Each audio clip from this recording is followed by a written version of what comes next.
Good morning friends, स्वागत आहे तुमचं आजच्या प्री मार्केट रिपोर्टमध्ये. तर मग चला सुरुवात करूयात आजच्या प्री मार्केट रिपोर्टला आणि जाणून घेऊयात की आज स्टॉक मार्केटमध्ये काय होऊ शकतं ते. काल रात्री US मार्केट बंद होतं आणि त्यामुळे कुठल्याही प्रकारची हालचाल ग्लोबल मार्केटमध्ये नाही आहे. आणि जर आपण एशियन मार्केट जर पाहिले तर almost flat with positive bias असे आहेत. म्हणजेच कुठेही निगेटिव्ह नाही आहे, परंतु फार काही पॉझिटिव्ह देखील नाही आहे. परंतु जर आपण जापनीज मार्केट पाहिलं तर ते आज सकाळ सकाळ पुन्हा एकदा ऑल टाईम हायला पोहोचलं आहे. परंतु त्यांचा केस सिनेरिओ थोडासा वेगळा आहे. त्यामुळे या सगळ्या गोष्टी पाहिल्या आणि कालचा FIIचा डेटा पाहिला तर फॉरेन इन्स्टिट्यूशननं काल 2500 कोटींच्या आसपास बाईंग केलं आहे, की जे एक्सपेक्ट नव्हतं परंतु केलं आहे. परंतु डोमेस्टिक इन्स्टिट्यूशन हे प्रॉफिट बुकिंगच्या मूडमध्ये सध्या दिसत आहेत, कारण 2-3 दिवस ते सलग थोडं सेलिंग करत आहेत. आणि त्याचमुळे काल जरी FIIने 2,500 कोटींचं बाईंग केलेलं असलं तरी फॉरेन डोमेस्टिक इन्स्टिट्यूशन्सनं 2,300 कोटींचं प्रॉफिट बुकिंग केलं आहे, सेलिंग केलं आहे. म्हणजे नेट टू नेट आपण म्हणू शकतो की figure was 100-200 crores in positive. परंतु ही काही फार मोठी गोष्ट नाही आहे. मग आता ह्या सगळ्या कलेक्टिव्ह डेटा जर पाहिला तर गिफ्ट निफ्टी असं इंडिकेट करत आहे की मार्केट फ्लॅट ओपन होत आहे, 10-20 पॉईंट इकडे तिकडे. आता हे पॉसिबल आहे कारण US मार्केटही बंद आहे, ग्लोबली कुठलीही न्यूज नाही आहे आणि बाकी काही नाही. आता पाहूयात की आपलं HDFC बँक जे आहे तर त्याचा काय सिनेरिओ आहे. आता पहा, HDFC बँक अचानक फायर झाला होता वरच्या बाजूला, परंतु का तर त्याच्यामध्ये $3 ते 4 बिलियन येणार आहेत अशी न्यूज होती आणि न्यूजमध्ये तो स्टॉक वर गेला होता. परंतु काल सगळं मार्केट ठीकठाक असतानाही, बाकीचे बँकिंग स्टॉक चांगलं काम करत असतानाही HDFC बँक खाली येण्यामागचं कारण काय तर ते समजून घ्या. कारण आता येणाऱ्या काही दिवसांमध्ये बँकिंग स्टॉक्स जे आहेत तर त्यांचं बिझनेस आउटलुक येणार आहे आणि असं म्हटलं जातं आहे किंवा ॲनालिस्ट जे आहेत ते असं म्हणत आहेत की बिझनेस आउटलुक चांगला असणार आहे. परंतु आपण जर HDFC बँकचं कालची पडझड पाहिली तर आपल्या लक्षात यायला पाहिजे ती महत्त्वाची गोष्ट म्हणजे की जरी बाकीच्या बँकांचे आउटलुक चांगले आले, PSU बँक्स असतील, प्रायव्हेट बँक्स असतील, तरी HDFC बँकचा जो बिझनेस आउटलुक आहे तर तो चांगला येण्याची शक्यता फार कमी आहे. त्याचं कारण असं की जे मोठमोठे आपण काय म्हणतो की जे इन्व्हेस्टर्स आहेत किंवा ज्यांच्याकडे इनसाईड इन्फॉर्मेशन असते तर कालच त्यांनी सेलिंगला सुरुवात केली. अदरवाईज जो बॉक्स ब्रेक करून HDFCचा स्टॉक वर गेला होता तो खाली आला नसता. जरी आला असता तरी तो एवढा खाली आला नसता की पुन्हा तो प्रिव्हियस जो काही ट्रेडिंग रेंज आहे तिथेच येऊन तो थांबलेला आहे. म्हणजेच काय की HDFC बँकवरती फार रिलाय करणं चुकीचं आहे आणि तिथे जर तुम्ही काही बाईंगचा सिनेरिओ किंवा लॉंग पोझिशनचा सिनेरिओ बनवत असाल तर थोडं थांबा.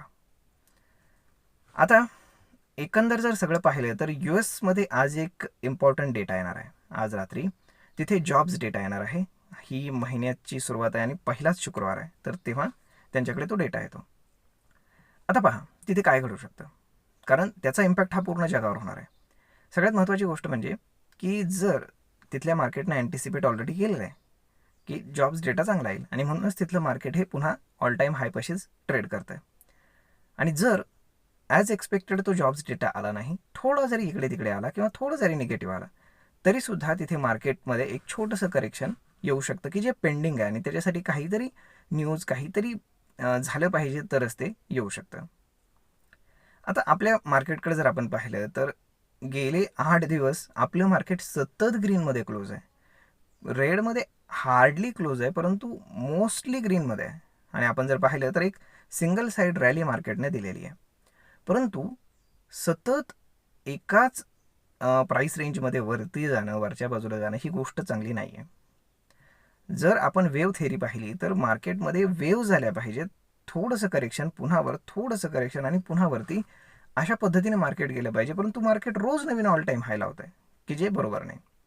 कारण ज्यांनी खालच्या बाजूला स्टॉक्स घेतलेत तर मग ते प्रॉफिट कधी बुक करणार, बरोबर ना. म्हणजेच काय की तिथे प्रॉफिट बुकिंग येणं गरजेचं आहे.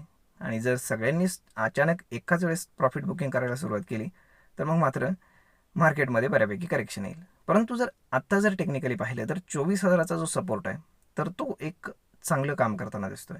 म्हणजे इथनं जर मार्केटमध्ये एनी टाईम कुठलंही करेक्शन आलं तरी 24,000चा जो सपोर्ट आहे तो रिस्पेक्ट करेल आणि तिथनं मार्केट पुन्हा बाउन्स बॅक करण्याची शक्यता आहे.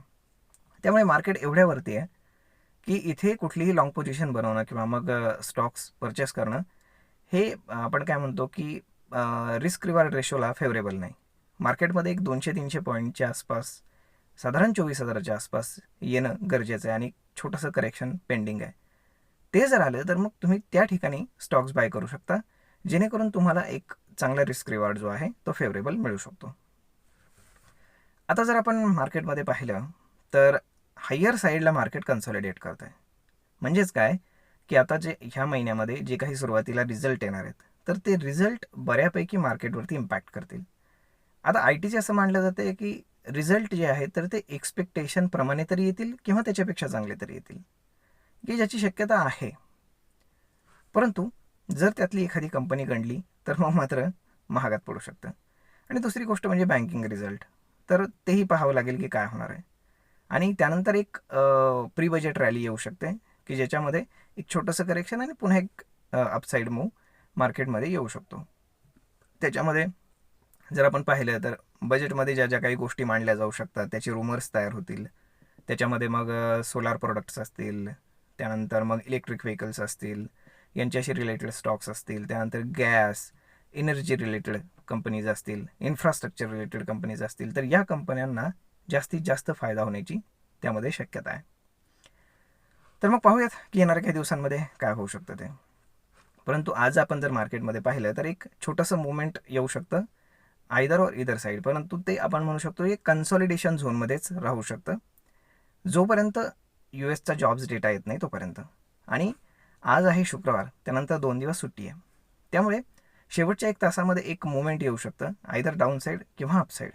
त्याचं कारण असं की कोणी जनरली पोझिशन विकेंडमध्ये घेऊन जाऊ इच्छित नाही आणि त्यातल्या त्यात आज रात्री आपलं मार्केट बंद झाल्यानंतर यूएसमध्ये डेटा येणार आहे, त्यामुळे तिथे काय येईल ते कोणाला माहीत नाही. मग त्या हिशोबाने लोक प्रॉफिट बुकिंग करतील आणि मग त्याच्यामध्ये थोडीशी व्हॉलेटिलिटी क्रिएट होऊ शकते. तरी पाहूयात काय होतं ते. आय होप सगळं काही व्यवस्थित व्हावं. तर मग मित्रांनो, हा डेटा तुम्हाला ट्रेड आणि इन्व्हेस्टमेंट करण्यासाठी कसा वाटला हे तुम्ही आम्हाला कमेंट करून सांगायला नक्कीच विसरू नका.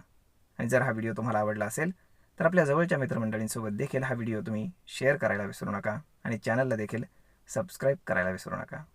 धन्यवाद.